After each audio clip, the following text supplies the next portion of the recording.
Picnic मनाने गए 4 दोस्तों की खुशी उस समय मातम में बदल गई जब उनमें से 2 युवक नहाते समय पानी की गहराई में समा गए। भिलाई के मरोदा डैम में एक बड़े हादसे में 2 युवक की डूबने से मौत हो गई। यह घटना नेवई थाना क्षेत्र की है। जानकारी के अनुसार 4 दोस्त पिकनिक मनाने डैम पहुंचे थे, जहां नहाने के दौरान 2 युवक गहराई में जाकर डूब गए।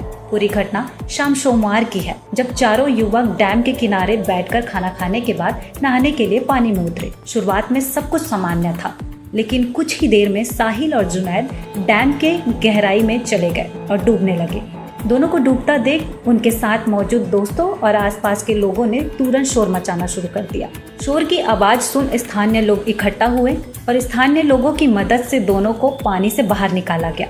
घटना की सूचना मिलते ही पुलिस मौके पर घटनास्थल पर पहुंची और दोनों युवकों को तत्काल प्राथमिक स्वास्थ्य केंद्र पहुंचाया गया, लेकिन तब तक बहुत देर हो चुकी थी। डॉक्टरों ने दोनों मृतकों को मृत घोषित कर दिया। अब इस दर्दनाक हादसे से पूरे इलाके में शोक का लहर दौड़ चुका है। मृतकों के परिजनों का रो रो कर बुरा हाल है। फिलहाल पुलिस ने मामला दर्ज कर लिया है और जांच शुरू कर दी है। थाना नेवई में कल एक सूचना प्राप्त हुई थी कि मरोदा डैम में 2 लोग डूब गए हैं।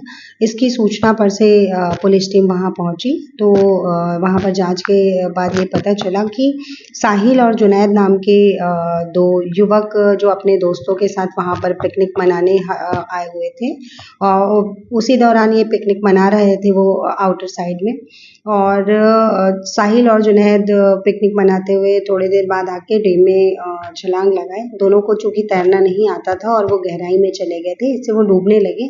उनके दोस्तों ने देखा तो वहीं डैम में एक नाविक जो उस समय अपना काम कर रहा था उसको मदद के लिए बुलाए हैं और आसपास के लोगों को मदद के लिए बुलाए, तब जाकर इन युवकों को निकाला गया। निकालने के बाद इन्हें उपचार हेतु उतई चिकित्सालय ले जाया गया, जहां डॉक्टरों द्वारा इन्हें मृत घोषित कर दिया गया। बाद में इनके परिजनों के आने के बाद इन्हें जिला अस्पताल ले जाकर वहां पुनः इनको चेक कराया गया, जहां डॉक्टरों ने इन्हें पुनः मृत घोषित किया। इस पर से थाना नेवई में मर्ग प्रकरण पंजीबद्ध किया गया है और मृतकों के शव को पोस्टमार्टम के लिए भेजा गया।